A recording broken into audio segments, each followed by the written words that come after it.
तो दोस्तों कैसे हो? चलो पूछना पड़ता है यार शुरुआत में, ठीक है? तो मतलब ये वाली बात हो जाती है कि यार अगर थोड़े बहुत खराब हो, थोड़ा बहुत इधर हो, थोड़ा बहुत उधर हो, तो सही जगह पे एकदम आए हुए हो, क्योंकि हम काम ही यही कर रहे हैं, इलाज करने का, जो थोड़ा बहुत इधर-उधर हो गया ना उन्हीं का। तो यार देखो, अभी ना इस बुक को मूड हो रहा है कि थोड़ा-थोड़ा करके ना पूरा ही कर लें, ठीक है? चेंज हमने इस हफ्ते भी नहीं की है। देखो सेम है book, psychology of money by Morgan hustle. अभी तक हम कहाँ गए थे? देखो ये ना वैसे तो हसल साहब ने बोला कि यार तुम 20 में से कोई भी चैप्टर बीच से कहीं से भी उठा लो, ठीक है? 20 के 20 में से और उसको पढ़ना शुरू कर दो, आपको कुछ ना कुछ मिलेगा, अलग से भी पढ़ सकते हो।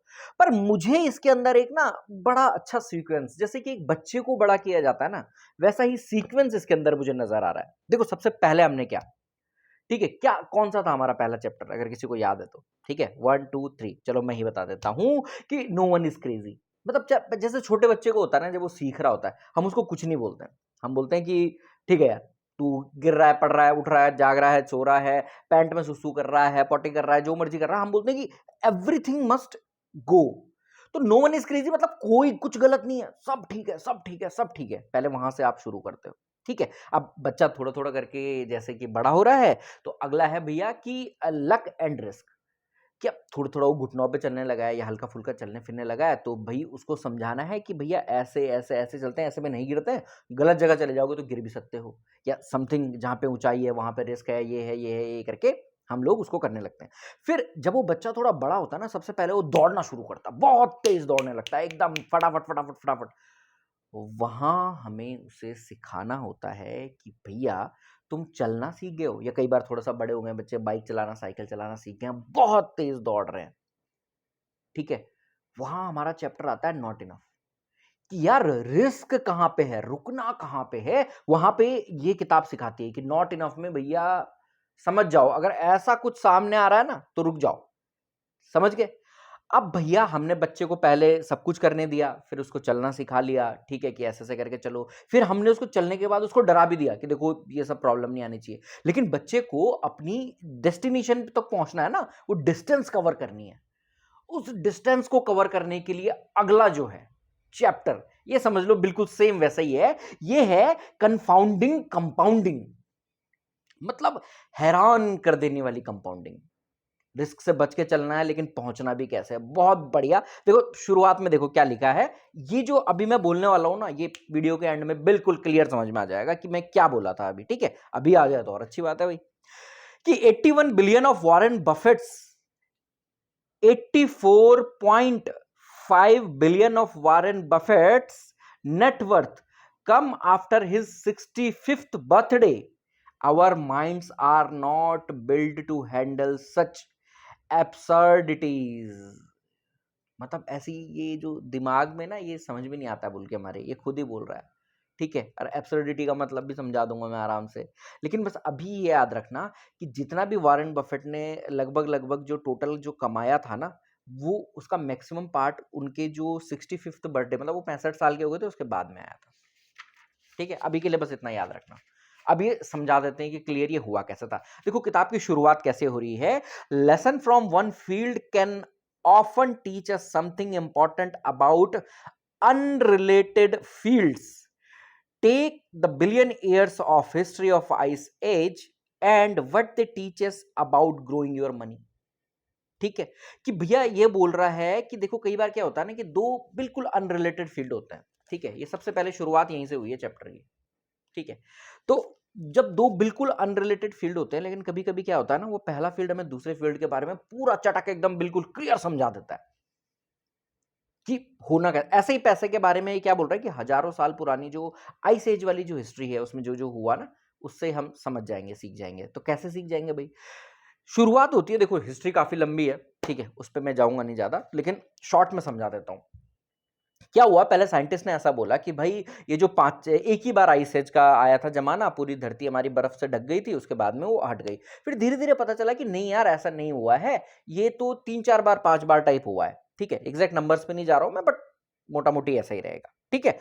अब ये 4-5 बार हुआ कैसे? तो पहले साइंटिस्ट जो थे उन्होंने बोला कि यार ऐसा हुआ कि अंदर का ना कुछ मतलब खतरनाक कुछ पावर थी अंदर से, वो ऐसी पावर्स वगैरह जो थी, वो सब एक साथ ऐसे ग्रेविटेशनल पुल वगैरह हुआ जिससे कि हमारा कुछ मौसम इस तरह से बन गया कि सारी बर्फ जम गई।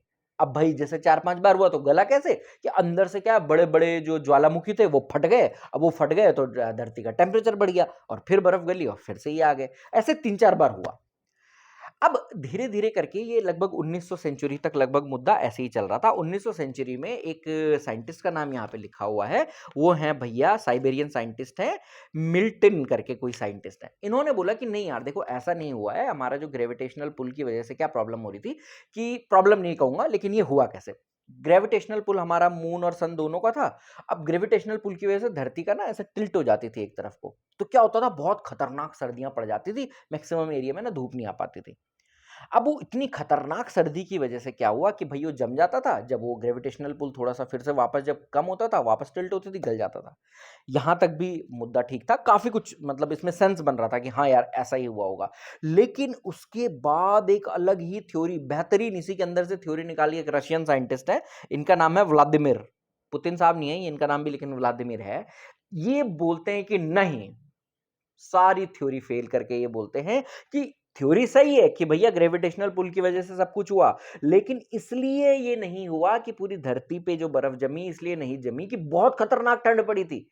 नहीं, इसलिए ऐसा हुआ था क्योंकि भैया ठंडी तो जो पड़नी थी पड़ी पड़ी, गर्मी बहुत ज्यादा नहीं पड़ी। यहां पे ये कह रहा है कि moderately cool summer not cold winters were the icy culprit. ठंड जैसी होनी थी वैसी ही हुई, लेकिन गर्मी इतनी ज्यादा नहीं पड़ी कि पिछली वाली बर्फ को पिघला दे।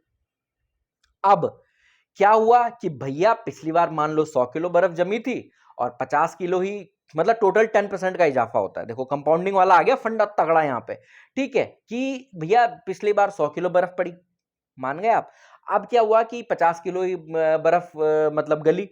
अगली बार 150 किलो बर्फ थी। अब वो पिछला वाला जो है ना अगले वाले के लिए क्या करता है, ये बोल रहा भैया फ्यूल का काम करना शुरू कर देता है। 150 किलो बर्फ पहले से है, 100 किलो और पड़ी, लेकिन अब टोटल बर्फ कितनी हो गई भाई, 250 किलो। ये तो था सिंपल क्या जोड़ना, लेकिन उस प्रीवियस 50 किलो की वजह से जो टेम्परेचर कम हुआ, पॉसिबिलिटी है कि जो 100 किलो बर्फ पड़ी उसमें से जो थोड़ा बहुत बारिश भी हुई हो गया किसी भी कारण से, और भी जो मॉइस्चर था वो 10 किलो और ज्यादा कन्वर्ट हो गया, यानी कि 250 नहीं 260 हो गया। अगली बार फिर से वो 10% जोड़ते जोड़ते जोड़ते जोड़ते भैया पूरी धरती बर्फ से पट गई। और सेम जब वो ग्रेविटेशनल पुल पलट गया या हल्का सा भी थोड़ा सा दूसरी तरफ टिल्ट हुआ तो गर्मियां थोड़ा ज्यादा होने लगी। तो हुआ क्या कि भैया बर्फ जो पिछली बार पड़ी थी मान लो अगर 100 किलो थी, इस बार 120 किलो वो मेल्ट हो गई। यही चीजें बढ़ते बढ़ते बढ़ते वापस हमारी धरती ऐसी हो गई। तो क्लियर कट फंडा है कि अगर आपके पास जो भी पैसा है जो पहले से है उससे कम आप खर्च कर रहे हैं तो वो बढ़ते बढ़ते बढ़ते बढ़ते एक दिन बहुत बड़ी अमाउंट बन जाएगा। इसका ठीक अपोजिट अगर कितना भी ज्यादा आपके पास जमा है उसमें से अगर आपके जितना अंदर घुस रहा है उससे थोड़ा सा भी हल्का सा भी 2% ना ऊपर अगर आप खर्च कर रहे हो, ठीक है, तो भैया सारा गल जाएगा।